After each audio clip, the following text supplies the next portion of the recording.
Welcome back to that Triple R Rockets Round Robin slash H-Town Rundown slash Rockets Propaganda. Let's go ahead and get into it, man. We got some things to talk about. We got Rockets versus Pelicans tonight. We got quick wrap up of the week last week, how the Rockets did. But before we get into either of that, we're gonna talk a little bit of Texans. What's good, Preston? What's good with you, man? Tell people where they can find you at. Yeah, man, you can follow me _GAWD on X's, Instagram, YouTube. You can find me here at the Triple R. Obviously, we on YouTube as well as X, and I think we got an Instagram too that one of our boys be running. I think King Beard be running that, and you can follow H Rundown, of course, at the HTRD on X as well as Instagram, YouTube. Yeah, bro. Before I start talking too much about the Texans and how I really feel first, so let me congratulate them for making it to this point in the season. The season did not end the way we would like it to have ended. The season didn't start the way we would have liked it to have started. However, we still got to this point. They grew as the season went on. They started to figure things out on offense a little bit. The offensive line started to play a little bit better. That ain't saying much, but they started to play a little bit better. CJ Stroud played a whole lot better after the concussion. Maybe it knocked his brains together instead of loose. And he started to play really well. I guess he was scared of Davis Mills taking his job too, so that's another element. And then that defense, man, we could talk about that defense all day, man. We could talk about Mr. Guardian Helmet himself, Jalen Petrie. We could talk about Derek Stingley, first team All-Pro. We could talk about Kamari Lassiter. We could talk about Aziz Al-Shire. We could talk about Daniil Hunter. We could talk about Will Anderson. I love Will Anderson, by the way. Good Lord. He's looking very good. Beast. We could talk about Togiai. We could talk about To'o. We could the whole damn Rankins, Autry. Like these dudes is bad boys, man. These is bad boys, and to say anything less than the team let the defense down, I will say that. I know that if you're a box score watcher, you think, okay, 28 points was put on the board, so that means that the defense did not play that great. Absolutely hogwash. The Texans did a good job of making sure New England was in good field position to score that, and on top of there was a pick six that was also thrown too. There was a lot of drop balls from receivers. There was a lot of bad throws. There was a lot of missed throws. There was a lot of bad reads. There was fumbles. Everything that can go wrong except a block punt or a muffed punt return. Anything that can go wrong went wrong for the Texans offense. And that's what happened this game against the Patriots on the road, in the elements, in the snow. You know what I'm saying? I didn't think it was going to matter too much. I thought the elements would have helped the Texans a little bit more than it did, because I thought that would kind of even the playing field on offense, and it did not. Drake May was still able to throw the ball in the elements in the snow accurately. CJ Stroud was not. Now, I know there's going to be some conversations about CJ Stroud. I think everybody should just take a deep breath, hold on, relax, let cooler heads prevail. Is this year 3 for CJ? This is year 3, and extension talks is finna start, making the rounds. So, there's a real conversation about who gonna make more out of him and Bryce Young. There's a real conversation about that. Oh, yes, by the way, people, I could talk football too. Don't get it twisted. This is Rockets propaganda, but we can do Texas propaganda if you want. But anyway, yeah, it's gonna be a conversation about who should get more, Bryce Young or CJ Stroud, bro. Like, everybody's still talking about CJ Stroud's rookie season. You can't live off of that your whole life, bro. You got to get better than that. Your best season can't be your rookie season. That's not how this is supposed to go. Any thoughts on that, Preston, bro? Nah, bro. You said it straight. I thought that third quarter, CJ was looking like he had fire in his eyes, and that fire went just as quickly as it came. I don't know what happened with those. I really was looking at it was kind of like this wet snow at first, and both teams were dropping the ball, couldn't catch nothing. Like you said, it was honestly, I I'm trying to learn football. I'm trying to get into a little more. This is the first full game that I watched for the Texans in the playoffs. So, yeah, I don't want to say thoroughly disappointed, but people had spoken to said our offense was, I'm going to use some terms that are probably familiar, broccoli, bad, maybe uncoordinated. And it looked all of that tonight. And the weather did not help in any way whatsoever. In fact, it probably made those wounds a little bit more wide open, a little more obvious. First play I watched, actually, like I was completely focused. It was CJ throws the ball way up in there, bro catches that, and that was that pick six. It was like that 25 It was a stupid throw. Like, why would you throw that? Take the sack. I thought he would have maybe. I don't know if he can take a knee right there. I don't know what he would have done. I just anything other than if he would have took a knee, that'd have been considered a sack. Okay. Yeah. So I don't know what it is. What it is at the end of the day. Like you said, this is not the defense's fault, bro. The Texas defense was real. Wow. Man, well, they did what they could. Lassiter, crazy. I like that guy. Kamari Lassiter's a beast, bro. He's a beast. KO, crazy. Beast. Shout out him for real. Kalen Bullock too.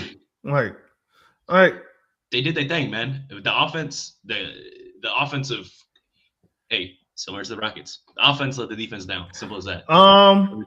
Nah, we're not gonna do that, bro. Normally, bro, you know me, I'm process first, everything else secondary.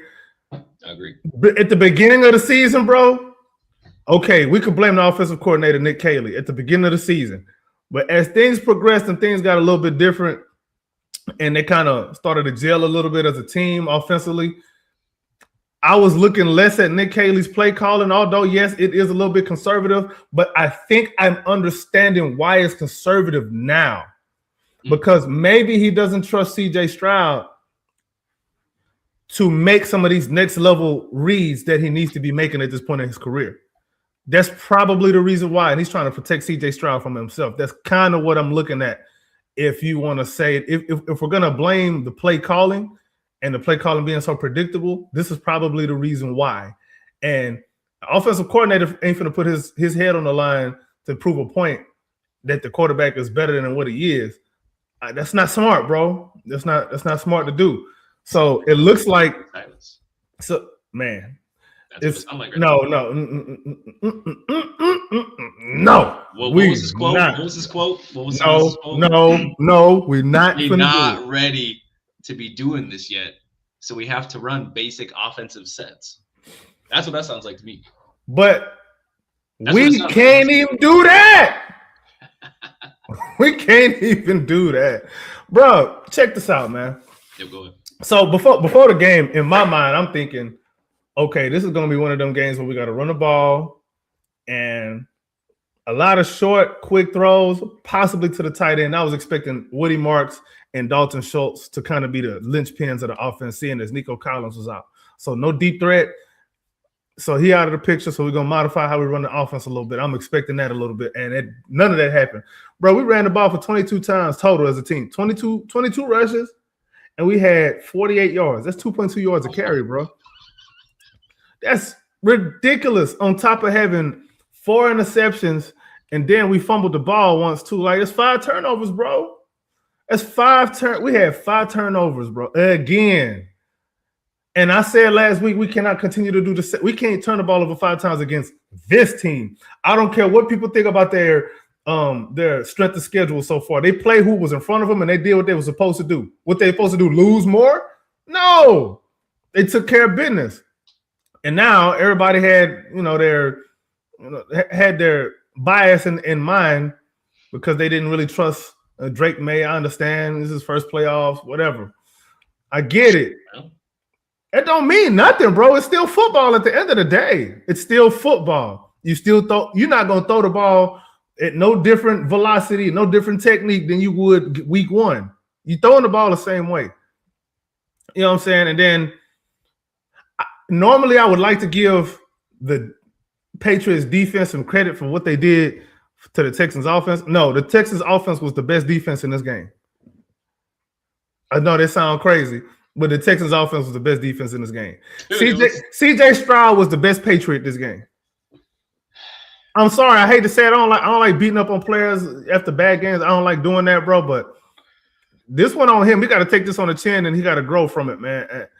I don't think there's any chance he's gonna be traded. People could kill that right now. He ain't going nowhere. He's not gonna get traded. Yeah. He's still probably gonna get an extension. It's probably not gonna be no big one, which is probably gonna end up being good for the Texans down the line. But yeah, just take it on the chin and grow from it. We gotta stay healthy next season. We gotta get a better offensive line next season, man. We gotta get. I understand Trent Williams was Trent Brown, sorry, was out this game. I said Trent Williams, 49ers. Trent Brown was out this game for the offensive line. I understand, I get it. But and maybe that had something to do with the running game being what it was, but still 48 yards and 22 carries, 2.2 yards a carry. Man, come on, dog. We got to get better at that. So we gotta show up that offensive line. There's nothing we need to do on defense. Nothing. Just be yourself. And if anybody, I can't remember if anybody's contract is coming up or not, but whoever contract coming up, you better keep their ass. Keep them. I don't care who it is. Offensive line, bro. We got to get a right guard. That's one thing. And if they really believe in Woody Marks like that, they need to start to build an offense around some of his skill set and rely less on CJ Stroud. But if they don't really believe in Woody Marks like that, we need to go and figure out what we're going to do at running back. And I'm not really digging Nick Chubb no more. We can let him go. And that's really just my thoughts on my quick thoughts on the Texans, man. If you got any last thoughts, let me know and we can get into this Rocket stuff. Let's go ahead and move on. I guess you hit home on what I was going to say. I was going to talk about what we need to do going forward. I was really going to focus on Mr. Chubb and that O-line. So Chubb can get the hell on, bro. I'm sorry. This ain't Cleveland no more, bro. You're not that guy no more. Nick Chubb can kick rocks. Chubb train going that way. I ain't really like him too much in Cleveland like that. No way. I thought he was just a product of the offense. I don't think he was that good. You're seeing it right just now. But that's just me though. You seen it right now. Is that seen it last season too? When what's the name was out. That's another thing too. Anyway, we got to figure out what we're gonna do at running back, bro. Like, whatever, bro. I'm done. I'm just a little bit irritated because when you don't control what you can't control, then you end up being controlled. Yep. That's what happened to the Texans today on offense. They let go of control, and then they got controlled. All right. Anyway, Rockets this season. I said this season. This past week, this season too. Shit. Bro, fuming. I'm annoyed, bro. I'm just a little bit annoyed. That's it, man. Don't mind me too much, bro. Rockets. This past week we played the Bulls, we played the Thunder, we played the T-Wolves. We went 2-1 this week. What did you like about what happened this week? What didn't you like? And fill in the blanks in between. Let's go. All right, I'll keep it a buck. We won against the Bulls. We won against the Wolves. Okay, that's what I liked. What I didn't like, we got our ass absolutely reamed against the Thunder. Why? We kept it so close against the Thunder, first game of the year, right? It could have gone either way. We came out real strong, still missing pieces, right? And I don't know what was different other than maybe Jay Will coming back, but he didn't even play phenomenal, right? Chet was surprisingly more of a problem than I would like to admit. I will be the first to admit that. Not that I dislike him, but I really thought Jabari was going to take that matchup a little bit more serious. The matchup was him and Şengün. Matchup as in, I guess, not a direct one-on-one matchup, but more or less, hey, he got drafted ahead of me. What am I? But you're right. Jabari ain't show up that game either. But we can anyway. Let me let you cook. Yeah, 2-13. Played okay defense, but 2-13, inexcusable. Şengün also, I think that was his first game back from his ankle. I'm a firm believer. Hey, you come back, great. I appreciate you coming back. You shouldn't play hurt, but we can tell. But if you're out there playing, you better be playing, right? Either you play or you don't. And it looked a little rough out there. I mean, first shot Şengün takes was a twirl layup like he was a ballerina in Chet's fucking mouth. And I was absolutely livid. I won't lie. I turn on the TV, immediately see that. And I was like, dude, 100% contested shot right in the face, 2 feet out. Why are we doing that right now? This is your first game back. You should not be doing all this pirouetting right now. First shot of the game. I don't want to see that again. Anyway, it happened a few more times. I don't have anything really to say against the Bulls. We beat the Bulls. I mean, I don't want to be disrespectful to Chicago, but we need to beat the Bulls at minimum, and we did that. The Wolves, the game was way too close. No Edwards, and then he comes out and drops a career high 55 against Wemby, last night. So thankfully he didn't do that to us. I would have been pretty mad, and we probably lose by 28, damn near. Julius Randle went bucket for bucket with Kevin Durant too. Both dropped 39. Crazy. Julius Randle good, by the way. It's not disrespectful to Drew Randle is a beast, dog. He been a monster for. I don't understand where there's like a lot of forced hate for Julius Randle. I will never understand it. I don't get it, but whatever. Julius Randle is a bad man, bro. Yeah.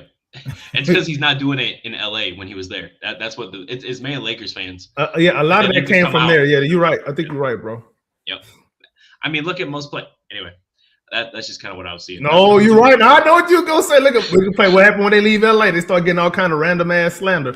You're not wrong, because Lakers fans are some radicals, boy. Especially when they play with a guy who likes to go like this a lot. Anytime they leave him and they start playing well or playing like they're supposed to because they're in a system that fits them, everyone will start slandering them, talking about how come you couldn't do that for my precious king. But I'm not worried. I'm not worried about any of that. What you got, AK? Man, here's a win is a win is a win is a win is a win. Get them how you can get them when you slumping. When you having a bad stretch and it's almost like when you having a bunch of misses in a row, like you just want to see the ball go through the hoop, be it a free throw, be it a layup. It don't matter if you butt naked open. It don't matter if it's contested. If it goes in, that's what you need to see to get your confidence up. We missing a lot of shots. We losing a lot of games. We just need to see some things go right in our way and start to build some momentum off of that. The Bulls game was a decent start. They had injuries too, but hey, you won. The game was closer than it needed to be, but hey, you won. I'm not going to complain about that. Cool. The Thunder came into town. I already knew what time it was. I didn't want to say nothing. I was trying to be positive, Rockets propaganda. I was trying to be positive. Yeah, we got thumped, bro. They put their thumb right up our butts and did like this. Yeah, bro, that don't feel nice, bro. It don't feel nice, bro. Look, like we got whooped. We got whooped at home in front of your fans, in front of your people. Imagine you out in public and somebody challenge you to a fist fight in front of your girl and you get beat up, bro. That's what that was. No, not just beat up, bro. You got your shit dragged, bro. In front of your girl. It's all on what was that shit? What was that thing before? It was like a fight app. Anyway, it's just all over, bro. You got pantsed. You trip over your ankles. Your shoe untied. Bro ran off with your wallet, your keys. You ain't got no car. It's crazy. It's crazy. But hey, I mean, the first half looked promising, but I always knew that there was a second half, and I know that wasn't no adjustments going to get made. So I should have felt like I should have known that was coming ahead of time. Then the T-Wolves game. That game was way too close for comfort too. Like if you're watching a game, you're looking at the offense and you're just like, man, what is this, bro? Like, is this Dimetapp? Not Dimetapp. Is this Benadryl, bro? Like, why am I falling asleep? What's going on? What am I watching? There you go look at the numbers, and the numbers is not matching the eye test at all, bro. The numbers look like we shot the ball decently. But you're watching the game, you're like, man, this is ugly. What the hell? Bro, my brother sent me a text in the middle of the game talking about, bro, Rockets offense is awful. I told you. No, ain't nobody trying to eat broccoli and onions for dinner. Nobody, bro. What is that? This is what the Rockets offense is. It's broccoli and onions and maybe some carrots. But we're not using seasoning. We're not even going to cook with oil. It's just boiled. That's it. That's what the Rockets offense is made of, bro. Broccoli, carrots, and onions, boiled. That's it. No salt, no pepper, nothing, bro. Don't you dare add no butter, nothing. We don't do flavor, bro. Straight raw. That's the offense, bro. There's no character to the offense. There's no identity to the offense.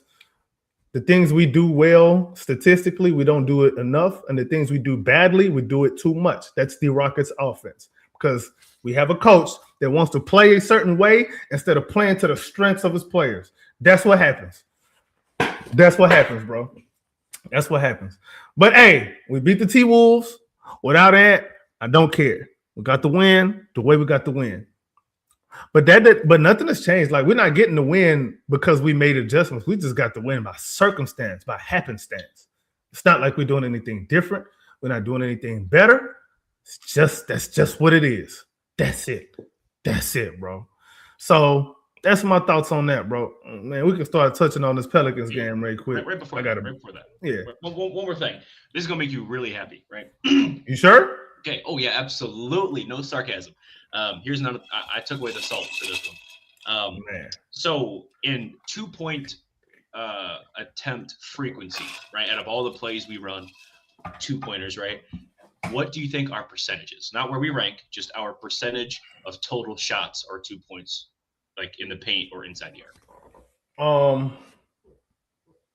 I say we probably take just the percentage. You don't have 78% of our shots are 2-pointers. Okay. Bro. Okay. That's a fair guess. That's a very fair guess. Where do you think we rank in the league? Oh, dead ass last. Okay. And by rank in the league, I mean out of teams that take 2-pointers the most, where do you think we are? Not percentage. We're making them in comparison to other teams. Oh, bloody first. Yep. We are first at 66.3% 2-point field goal percentage. What do you think our field goal percentage is? No, not the number. Where do you think we rank? Actually, my fault. Where we rank? Yep. In 2-point percentage? Yep. If I had to guess, we probably rank like bottom third, bro. I ain't gonna lie. You're actually spot on. We rank 23 out of 30 for 2-point field goal percentage. It's booty juice, dog. Ain't that crazy? So again, like I said, we like to do what we don't do well, bro. Yep. And that's why I was like, everybody's making a big deal about us being at the beginning of the season, being number one in 3-point percentage and all of that cuteness. Okay, generate more of them. Figure out a way to generate more of them 3-point shots since we're so good at making them. Weaponize that shit. Why? Okay, how about this, bro? Do you know why they say don't bring a knife to a gunfight? Because you had a distinct advantage, bro. Range. Speaking of range, a distinct disadvantage if you're coming in there with you come into a gunfight with a knife. That's what the Rockets is doing right now. Yep. Everybody blasting away threes. I'm talking about teams that ain't even good at making threes. And then guess what happens when they play us? They start making them against us, even the ones that ain't good. They start making them against us, and because we don't shoot enough of them, they weaponize that 3-point shot, and then they end up beating us when they shouldn't be beating us. That's what happens in a lot of these close games against these bad teams that we've played. Just FYI. Yep. Speaking of long range, right before we get to this Pelicans game, I know I'm going on a tangent here, but I got a point, I promise. Okay, so you mentioned we were first, right? What do you think our 3-point percentage is now? Not necessarily like, you don't have to give me the exact percentage. Oh, no, we fell off. We're like fifth now. Yep, we are exactly fifth. Damn, how did I know? 1%. Wow, it's because the eye test, right? Because anyway. I knew we was first, but I know we started falling the hell off. We started tanking, 37%, right? And of course, we're not gonna fall off as fast because we don't even take that many in the first place. Right. So it's not like it's gonna go from 1 to 10. It's probably gonna go to 1 to 5, something like that. When we take 8 threes a game, that's next point. Where do you think we rank in 3-point frequency? Oh, we dead ass last. I've been tracking that all season. 33.1%. You want to know what the number one is for 3-point frequency? Number one? Yep. Phoenix. Nope. Who? The Golden State Warriors. 50.1% of their shots are 3-pointers, and they shoot 36.5%. So they take 17 more 3-pointers per game than us, right? And we shoot 0.6% better. Volume, efficiency. I feel like a 0.6% disparity does not warrant us taking. It's negligible. Dude. It's a negligible percent. This is why these efficiency Nazis, that's why they get on my damn nerves sometimes. Because, okay, all right. What happens if you redline your car and you trying to take a turn? You're trying to make a swift turn. You can't. You're gonna go tumbling down the highway. You're cooked. Efficiency is not the goal. The goal is to win. The goal is to put the ball in the hole, however it is that you can put the ball in the hole. Efficiency is a bonus. It's not the goal. It's a bonus. It's not, you don't live your life off of just everything got to be efficient all the time, because now when you do that, you have nowhere to pivot when shit go wrong. Last point. I mentioned Golden State, how they were first in 3-point percentage, right? 2-point percentage, okay? And I use Golden State because they're the number one for their percentages, right? 2-point field goal percentage or frequency, right, for them. Since they take the most threes, they naturally take the least amount of 2-point shots. However, the disparity is 50.1 versus 49.9, right? So that makes sense. In 2-point field goal percentage, remember, we rank 23rd, okay? We take the most, we rank 23rd. 2-point field goal percentage for them, they are 9th. So they take more threes than us. We shoot the same percentage, right? Let's just say what it is. So that could be weaponized against us, right? That's my point. Knife in a gunfight. Just because we are okay at something doesn't mean it's the only thing we should be okay at. Maybe this is controversial, guys. I would rather lose with us trying something new because we're trying something new than, hey, I know this will get us the win 48% of the time, so we're just going to run this one thing every single time. It don't work. You are so much easier to game plan against. If you do if you don't pull that filing drawer out like you Plankton looking for the Krabby Patty secret formula, right? And you don't have plan A through Z, right? If you're a coach and you don't have plan A through Z, or at least by this point in the season you don't have plan A through Z, we got a problem. Simple as that. One of the things that I noticed that the Rockets do too is they start the game. It's almost like in the NFL, right? First 15 plays on offense are scripted. Then everything else is just kind of by feel. Yep.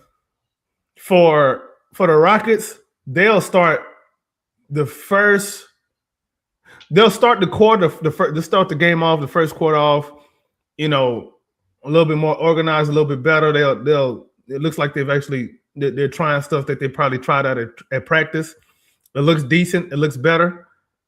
And then it starts to not work, and Ime Udoka doesn't have the balls to try to stick with it so they can get better at it. It's just, okay, we relapse. All right, let's go back to broccoli offense. It's like we're doing this prison ball, jailbreak pick and rolls. We're going to draw up a play to get offensive rebounds. That's what we're going to do. He just abandoned ship too fast for me, bro. Like, it's too fast. Like, bro, if you're going to try something new, go all the way with it. Like, see it all the way through. Like, stop getting scared and it's stop. Okay. Like, how many games are we going to play where we keep calling the first time out? That means we're getting punched in the mouth first, bro. Like, we get punched in the mouth first too much. Don't be surprised if it doesn't happen again tonight. I mean, if it happens again tonight, don't be surprised if it happens again tonight against the Pelicans. We got Zion Wilson coming into town. We got Derek Queen coming into town. These boys are not coming to. They're not coming to shake your hand and be your friend and all of that. They're not going to a strip club with you after the game. They're coming here to win. They're not a great team, but they beat us last time. And last time we had them upside down, shaking them by their legs, getting all of their lunch money out their pockets, and they somehow reversed it, put us in a chokehold, put us in a Darce choke, and next thing you know, we tapping out. What the hell? Jiu-jitsu stuff, if y'all don't know. Yep. Like, bro, like, like, bro, like, what the hell are we doing? Why you let your foot off the gas like that? Why you let this team come and take your heart out your chest like that? They're not supposed to be able to reach up in here, feel your heartbeat. 1, 2, 3. All right, it's working. All right, let me grab that and take it out of you. Nah, bro, that's not how this is supposed to go, bro. You know what I'm saying? There's some injuries. Let's go over the injury report real quick. Herb Jones is out.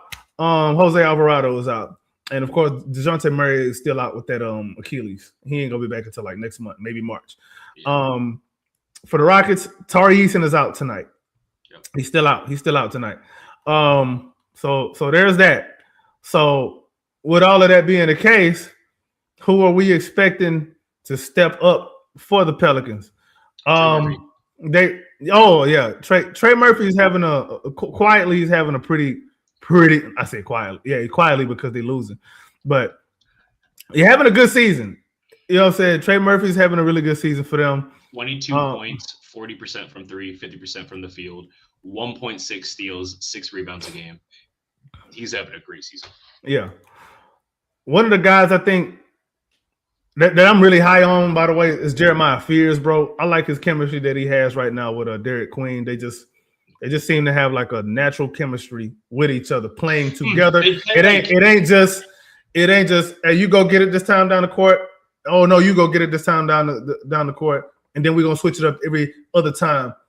They playing a lot like we imagined Alperen Sengun and Jalen Green was going to play together. But because they have an offensive structure over there. I forgot who's their head coach again? I forgot his name. Man, why am I blanking on his name, dog? I feel bad. I'm supposed to be good at that kind of stuff. But they got a good chemistry between them two young guys together, man. I'm liking how they're playing together. How did I not know that? Yes. James Borrego is a very good coach. He's underrated, and he's going to do good things with this Pelicans team. He's already doing good things with this team so far this season. So next year, that's a team that I'm expecting a lot from. They're going to be a playoff team next season. Maybe not this season. It's still a little early. But they're going to be a team to watch. They got the pieces in place, I think. And they decided to go ahead and pivot. They said they're going to stick with Zion. They're going to stick with Trey Murphy. They're going to stick with Herb Jones. All right, cool. They got a plan. They say, hey, things a little bit different than we thought before. We're going to go with it. All right, cool. I like it. I like that they are, in fact, going younger, right? Mm-hmm. Because they had CJ McCollum, right? They did what they had to do to go get Jeremiah Fears.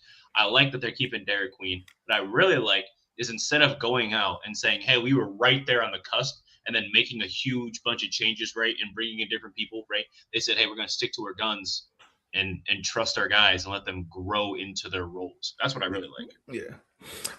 Couple more guys that I want to watch out for this night against this Pelicans team is Saddiq Bey. Saddiq Bey gave us some work last time, bro. He did. Saddiq Bey gave us some business last time. He was all over the place. He was hitting all kind of shots. He was doing his thing, bro. He can do that. He can do that.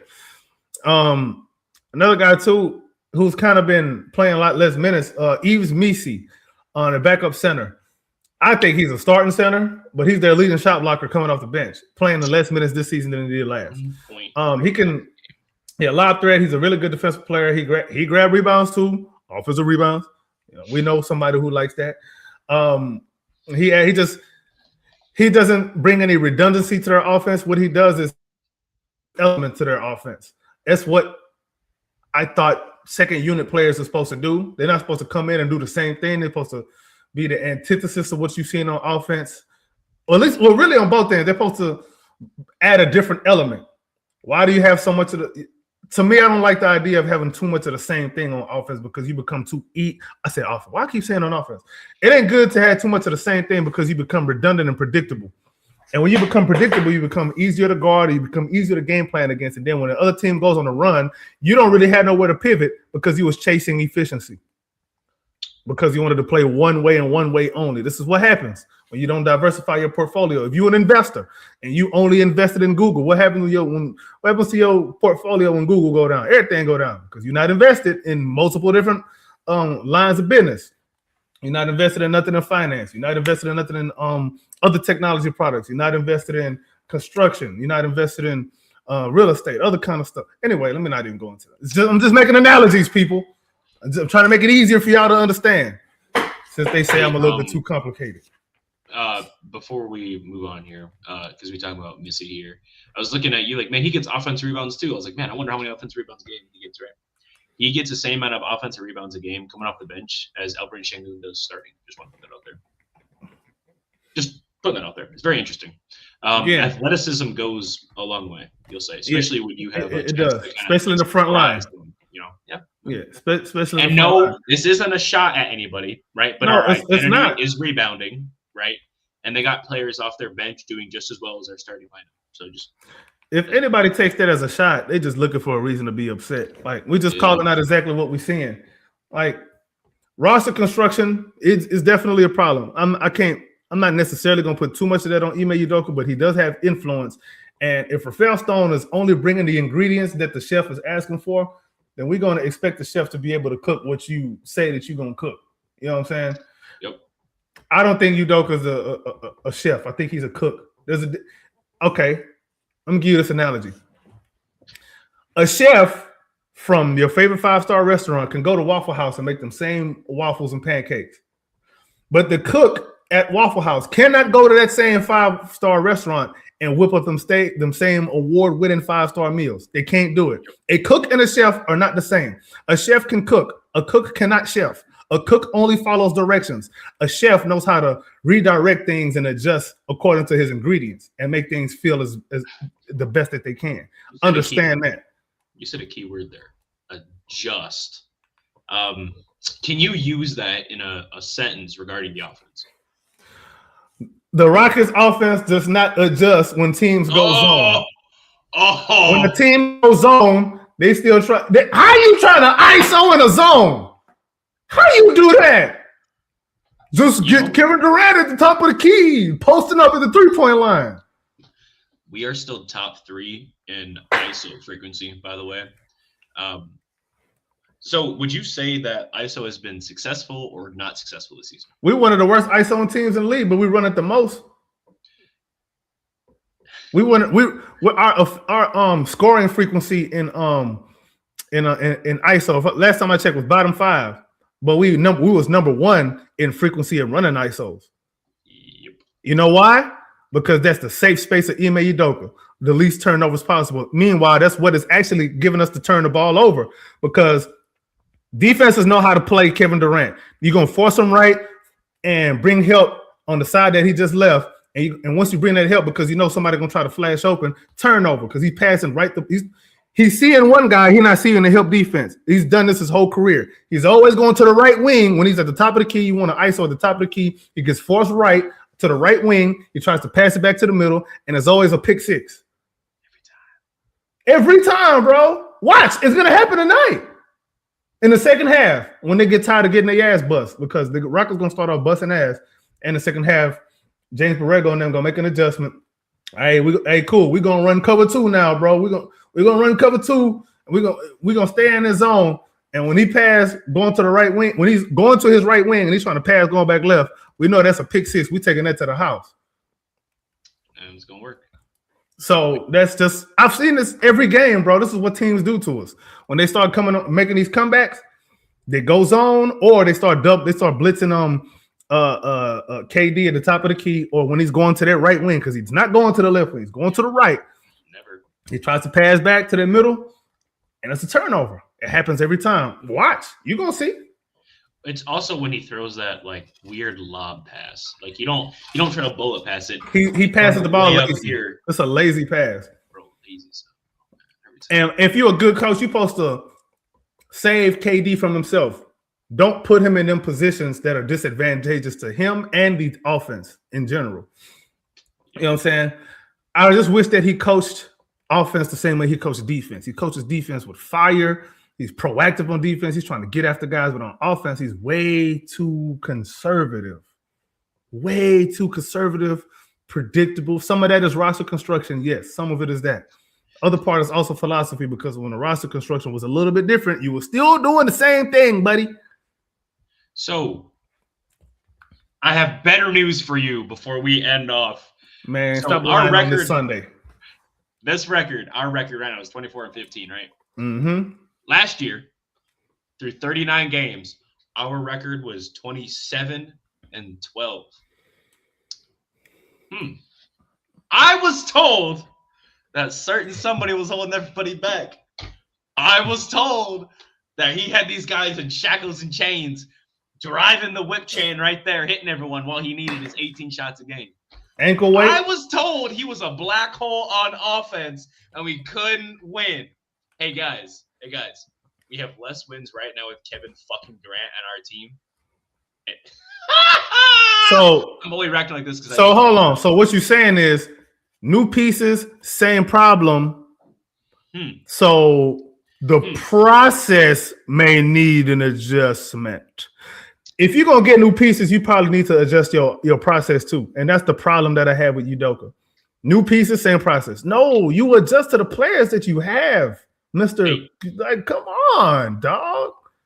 He's running the same playbook he did against Golden State in 2022, and I've been hampering on this because he hasn't changed. if you watch that game, that 6-game series against Golden State, where he kept playing Time Lord in a drop against Steph. It's the same thing every single time. All right, bro. You're going to keep doing the same thing. You're going to get the same results. Like, you insane or not? Say, man, I'm not going to keep boiling water and expect ice. Yeah. Yeah. Anyway, I hope we win tonight. Keys to winning. Hey, we're coming out with this dub tonight by hook or by crook, by any means necessary. We just got to build some more momentum. Again, man, look, I'm not out on the Rockets. I'm not. I'm just saying what I'm seeing. I know the potential that this team does have. We've shown the potential that we've had throughout the season. However, there's going to be some compromises that need to be made with their coaching staff, man. Like, something got to give. Like, somebody got to swallow their pride. If you don't listen, when you swallow your pride, you shit out success. But if you keep that son bitch in your mouth, it's not going nowhere. You can't eat nothing else. You still got your mouth full of pride. Look at Doc Rivers. Look at Tyronn Lue. Just anyway. Hey, man, them two dudes got rings. However they got them, they got them. That's what I'm saying is when they did win, they said, hey, we got to do this. They swallowed their pride. They let that ring get to them. And now they're where they're at. Like, compromise is not a sign of weakness. It's not. And I think that's what Ime Udoka – yes, and I think that's what Ime Udoka's problem is. He probably feels like, damn, if I change this, that means I was wrong about this. Yes, it's okay to be wrong about that. It's okay. It's not working. It's okay to be wrong. This is what it is. He's afraid of turning into Silas 2.0 because Silas was compromising left and right and getting told what to do by uppers so bad that Stone and Fertitta had to walk in on meetings because they was saying how bad he is. He was that. He was definitely that. Yeah, and I'm not saying Ime is, but Ime is he's very prideful. He's very, hey, I built this, I ran this, this is what I'm running on, and it's going to work. Not to run it into the ground. Mentality only takes you so far, though, right? It's a team game. On top of that, he saw Silas, he saw what he did, and he said, I'm doing the exact opposite of that because that's what Stone hired me to do. He went way too far back to the right. Right. That's what he got hired to do. They said we hired him for his tenacity and his defense.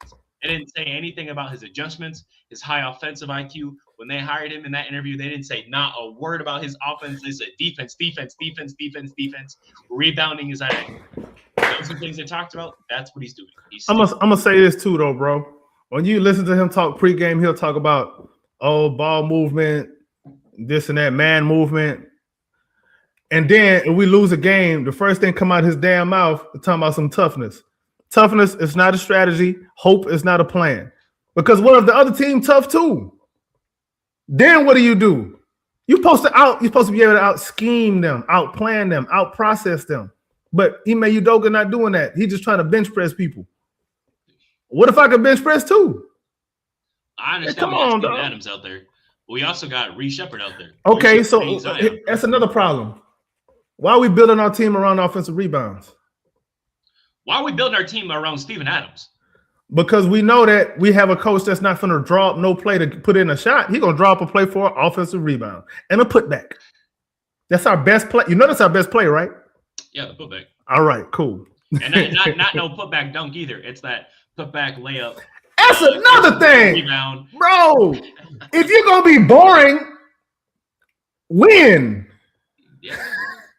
I can compromise. See, that's a compromise. I can compromise on that. You ask those type of players to play above what's needed in order Hold for on. them to win football games. Hold on. Oh, no, that's the damn whatchamacallit, ESPN. End game. Yeah. Okay. Anyway, let's get to this damn Pelicans game, bro. You got any final thoughts, bro? What is he? What they have to get after it. They have to get after it. Who you got winning? What's your final score, bro? Who's your player of the game? We only scored 110 points, so I'm going with 114 Houston Rockets, 106 Pelicans. It's gonna be a close game. We're gonna have to watch for Missy. You're gonna have to watch for Trey Murphy. He's probably going to drop 26. I'm probably 4 threes if I was a betting man, just looking at his averages against us. And then we also looking at your boy, Derek Queen, who had a very nice double-double against us. Mhm. Damn near triple-double. Almost outplayed Alperen Şengün at his own game, by the way. So Şengün, I expect some fire. Tonight. Kevin Durant, you just dropped 39. So, like, He ain't doing it back. He ain't doing it again. I not tonight. I just need an efficient game, and not Mr. Efficiency Man, where you only take 14 shots. No. I watch your Twitter. Not no 14 shots. I need 18, 19 minimum. Man, take 25 shots, bro. Fuck Put it. them away early. Simple as that. But Reed yeah. Shepard and Jabari. That's what I got. I need y'all to play tonight. Nah, Jabari showed us up. That's gonna be a little bit. He gonna fix that after All-Star break. That's what I hope so. But tonight is Reed Shepard night. I think tonight is gonna be the game where he has a little bit of a carry game tonight. The Rockets are gonna put up 125. The defense is gonna play better than they did last. 125 or maybe like 109, something like that. That's what I got. I said all of that whining and moaning earlier just to say we're gonna beat the crap out of this team tonight. Like we coming out of a slump is not gonna look the best, but you gotta start somewhere and start building on stuff. I think the Timberwolves win and the Bulls win, I thought were, I would say, character wins, like it was win by any means. So this game against New Orleans, you know what I'm saying, it's the 4th straight home game. We've had time to practice, eat home cooked meals. I think we're gonna put belt to ass and foot in our stomach. So 125, 109. I guess that's BTA enough. Hey, do you think we're still gonna be the 6th seed going into the All-Star break? Yeah. That's gonna be fun. But I think it starts to change after All-Star break.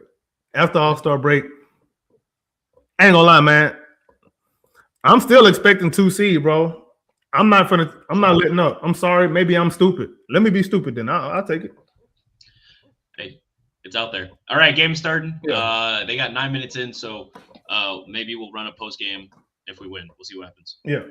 All right, y'all. Tell them where to find you right quick. Yeah, H-Town Rundown, X, YouTube, as well as Instagram, HTRD. You can follow me, Drip2P's _GAW and X, as well as Instagram, too. All right, cool. It's your man's AK Infinity. Follow me on Twitter /X at AK Infinity _VVS. This is the Rockets Propaganda Channel, H-Town Rundown, I said Rockets Propaganda already. Oh, and Rockets Round Robin. If you ain't like and subscribe by now at this point, that means you've been a hater your whole life, and you're probably going to continue to live your life like that. But anyway, we out. Go Rockets. Put it in the